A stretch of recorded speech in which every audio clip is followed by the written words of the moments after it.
Welcome back to the video, everybody. In today's video, we're going to go over our top 20 new roller coaster credits for 2023. The 7 new parks we got to experience this year are Cedar Point, Carowinds, Kings Dominion, Michigan's Adventure, Kentucky Kingdom, Holiday World, and Dorney Park. This list will only include roller coasters that we have rode for the first time in 2023. Now on to the honorable mentions. Intimidator at Carowinds. Intimidator is a B&M Hyper, stands 232 feet tall, and has over 5,300 feet of track. It features tons of airtime, a lot of camelback hills, and a great layout. However, we loved Intimidator. It wasn't our favorite B&M Hyper, as that is Diamondback at Kings Island. Demon Drop at Dorney Park.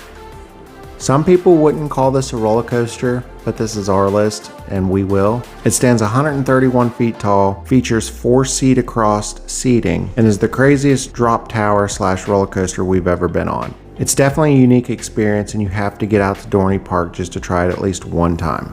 Now the next one might ruffle a little bit of feathers.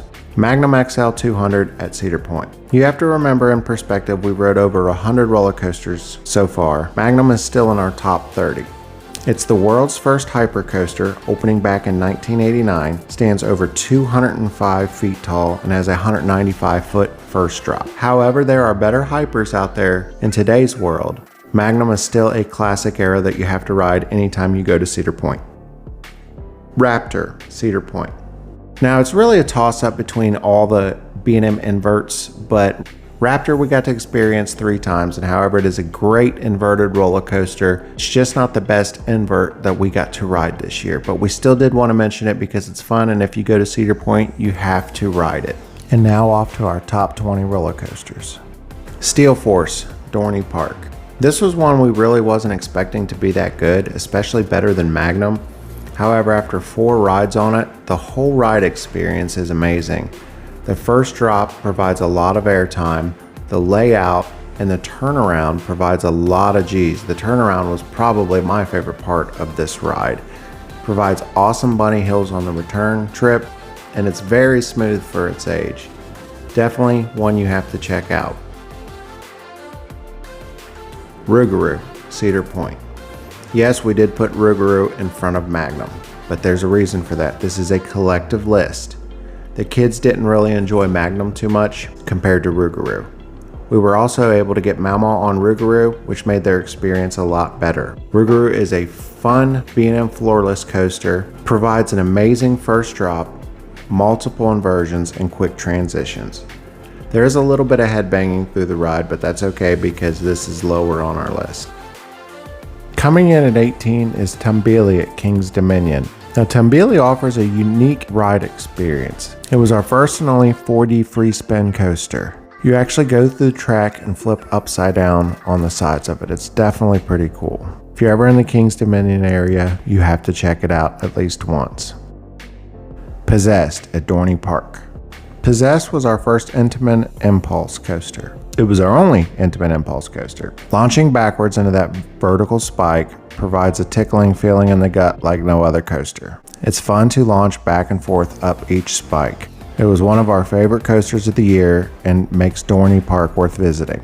Lightning Run, Kentucky Kingdom. This is one of those, don't let the size fool you. This little coaster packs a punch. It's got an amazing first drop, crazy transitions, and crazy ejector airtime. Kentucky Kingdom really nailed it with this coaster. This is absolutely one of the funnest roller coasters we've ever been on, and it's a shame that there's not more of them that's been made. Number 15, Thunderbird at Holiday World. Thunderbird is a B&M wing coaster where you hang off the side of each track. It provides an amazing, punchy launch that launches in multiple inversions. It has an awesome setting that runs out through the woods and a lot of near-miss elements. It's one of the most photogenic coasters there at Holiday World. It was one of our favorite wing coasters of the year, and we'll definitely be back next year to ride it again. Number 14 is Valravn at Cedar Point. Valraven is our first and only dive coaster. That's a coaster where you creep over the top and you sit over 200 feet in the air, looking straight down before you drop. It offers amazing views of Cedar Point. The elements are awesome. The first drop is amazing in the front row. I wish there was more of them close, however, this is the closest one we have to us. Definitely a unique experience and worth the trip to Cedar Point alone. Shivering Timbers, Michigan's Adventure. This was a long drive for us. It was about 7 hours away from our house. When we got there, we were very excited to ride Shivering Timbers, as it's the main headlining attraction in Michigan's Adventure. This is the closest thing you can get to a wooden hypercoaster, as it's constant airtime hill after airtime hill. There were a few rough spots, and it does kind of need a retracking in some areas. However, the layout was absolutely amazing. Provides a very long ride time, a lot of air time. Definitely you have to get up to Michigan's Adventure once in your life to get a ride on Shivering Timbers. Twisted Timbers, King's Dominion. Now this is a little bit lower on our list because I feel like we got bad rides. We only were able to ride it 2 times. It was cold. It was rainy, it wasn't running its fastest. It's made by Rocky Mountain Construction, or RMC for short. You will see more RMCs later on this list. These rides provide crazy forces. The barrel roll down drop is a unique experience, and the airtime hills are absolutely amazing. This is one of the best roller coasters we have ever been on. Storm Chaser, Kentucky Kingdom. This one's very similar to Twisted Timbers. However, we have been able to get so many more rides on this. The cool thing about Kentucky Kingdom is it has a huge attached water park, so the roller coasters always have short lines. We were able to get about 25 rides on this last summer. It also has a barrel roll down drop like Twisted Timbers, even a crazier layout. You are out of your seat the whole ride. One of the most intense roller coasters we've ever been on by far. The forces this thing offers is amazing. This ride alone made us get season passes for Kentucky Kingdom, as we're only about 2 hours away. If you were ever in the Cincinnati or Kentucky area, swing into Kentucky Kingdom because this ride alone is amazing. Now on to the top 10. This was really hard to put together as we've rode so many good roller coasters this year. However, these are the 10 that absolutely stuck out no matter what, with full experiences. Starting off number 10, Gatekeeper, Cedar Point. This has one of the coolest first drops we have ever been on. You flip upside down and you dive straight down into the drop. You are upside down way up in the air, and it's such a picturesque roller coaster as it goes over the front entrance and flips side to side. It's not very intense, but intense doesn't make a good ride. This is one of the most re-rideable coasters at Cedar Point. Copperhead Strike, Carowinds. Copperhead Strike was one that we weren't expecting to be this good. It does have pretty weak launches, but that's not the focal point of the ride. You get crazy amounts of hang time. Hang time is where you hang upside down at the top of each inversion. It offers a lot of quick transitions and a lot of pops of airtime as well. We were lucky enough to get about 8 rides on Copperhead Strike this year, and we will be going back to Carowinds to ride it. Afterburn, Carowinds. This was the most fun personally I've had on any inverted roller coaster. I like how Carowinds, if there's nobody in line behind you, you can stay and ride this thing over and over.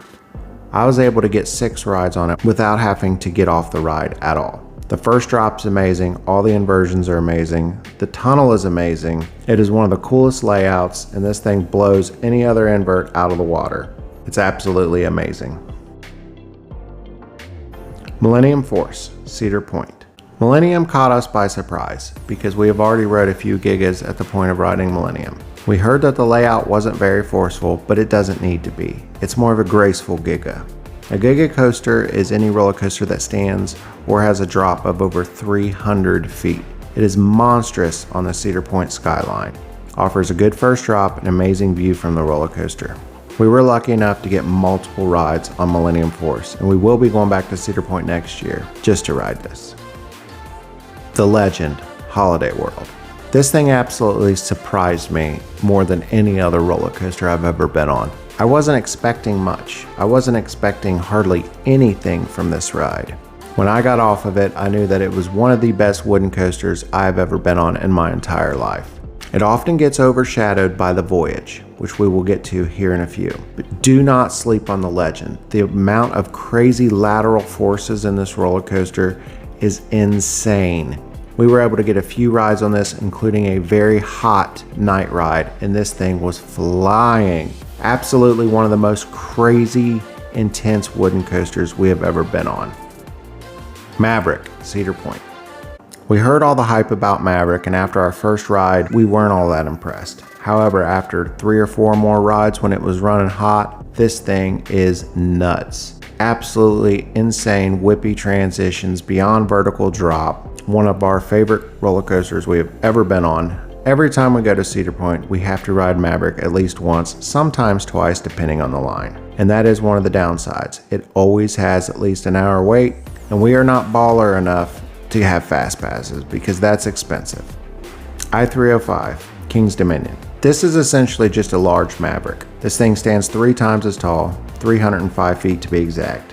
Travels over 90 miles an hour, and is the most intense roller coaster we've ever been on by far. There is nothing that compares to this with the G-forces.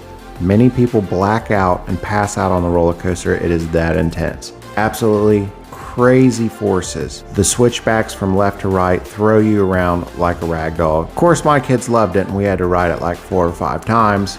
I checked out after 2 because it is that intense. It will get you. It'll give you a headache, but it is absolutely fun. The coolest thing about it is that nobody rides it, so even on a busy Saturday, you can sit and hot lap it over and over and over because it's too intense for the general public. Leading off the top 3, the Voyage, Holiday World. Now I knew this coaster was going to be good, but I didn't expect it to be this good. The ride time alone and the track length make this roller coaster as good as it is. It is one of the longest wooden roller coasters in the world and honestly puts every other wooden coaster to shame. The amount of laterals, airtime, the transitions, the layout, and the way it keeps its speed through the whole course is amazing. This roller coaster alone is definitely worth the trip to Holiday World. Fury 325, Carowin. This is the tallest roller coaster in the world with a traditional lift hill. It stands 325 feet tall. Yes, you heard that right. This thing is monstrous. It makes a huge presence at Carowinds as it wraps through the front entrance. It's one of the longest roller coasters in the world as well, so you get a lot of ride time. The forces are great, the re-rideability is great, and the days we went to Carowinds weren't very busy, so we were able to snag 15 rides on this thing. One of the best roller coasters in the world by far, and is currently our number 2 overall roller coaster. This isn't going to come to a shock to many people. Number 1, obviously, Great Pumpkin Coaster. No, I'm kidding, for real. It's Steel Vengeance, obviously. When we walked up to Steel Vengeance for the first time, we were kind of nervous because it was our second RMC altogether, our other one being Lightning Rod at Dollywood. This is the most complete roller coaster ride in the entire world. The drop, the laterals, the length, the inversions, the absolute relentlessness of this ride for so long makes it all of our number 1s. By far, there's nothing that's even came close to Steel Vengeance. We are going to try to ride Iron Gwazi next year and make another video, but as of now, Steel Vengeance reigns supreme. Nothing even comes close. Thank you for staying through this long through the video. We really appreciate it. In the comments down below, write your top 5 roller coasters that you've been on. We will be doing more videos like this as the theme park season is starting to wind down for the year. There's not as much to do and we want to keep the content coming to you. Don't forget to like, comment, and subscribe. We really do get excited when we see new comments. Thank you for watching, and I'll see you in the next video.